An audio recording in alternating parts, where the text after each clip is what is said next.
Find the inverse function of f of x equals x minus 2 over x plus 2. Again, we'll replace f of x with y, which gives us y equals x minus 2 over x plus 2. And then we need to interchange x and y. That's going to give us x equals y minus 2 times y plus 2. Now we need to solve for y in terms of x.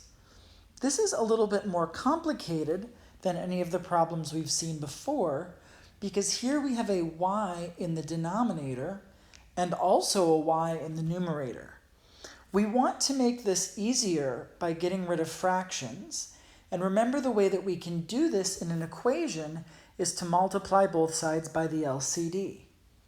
In this case, the only denominator is y plus 2, so that makes y plus 2 the LCD by default. On the left-hand side, we're going to have to distribute the x to both of the terms. X times y is xy, x times 2 is 2x. So on the left, we have xy plus 2x. And on the right, the y plus 2's are going to cancel, leaving us with y minus 2. Now, we need to solve this equation for y. What we need to do is get all of the y terms on the same side and all of the other terms on the other side. So what I'm going to do is move all the y terms to the right and all of the terms without y's to the left. You could do it the other way. I'm actually choosing this way to minimize the number of negatives that we'll have. So to do this, we can subtract xy from both sides. This gives us 2x equals y minus xy minus 2. Then I'm going to move this 2 to the left, and I can do that by adding 2 to both sides. This gives me 2x plus 2 equals y minus xy.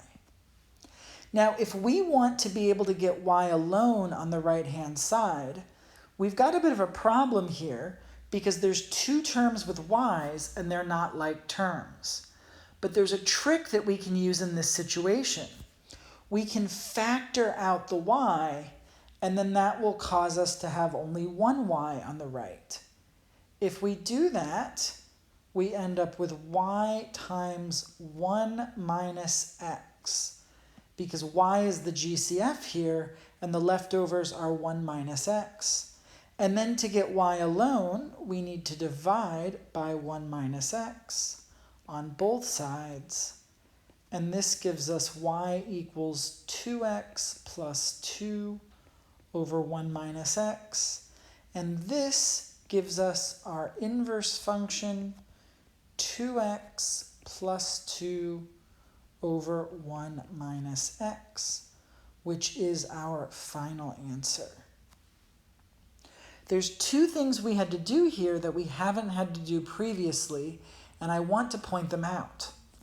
If we're solving an equation that has a variable in the denominator, we can get rid of the fractions and make the equation easier by multiplying both sides by the LCD. That's one thing we needed to do here. And then later, if we need to solve for a variable that appears twice, and those aren't like terms that can be combined, the way that we can rewrite it so that the variable is only written once is by factoring the variable out of the terms that it's in. So this is just like the other problems, only the fact that it was a rational function made the work just a little bit more complicated.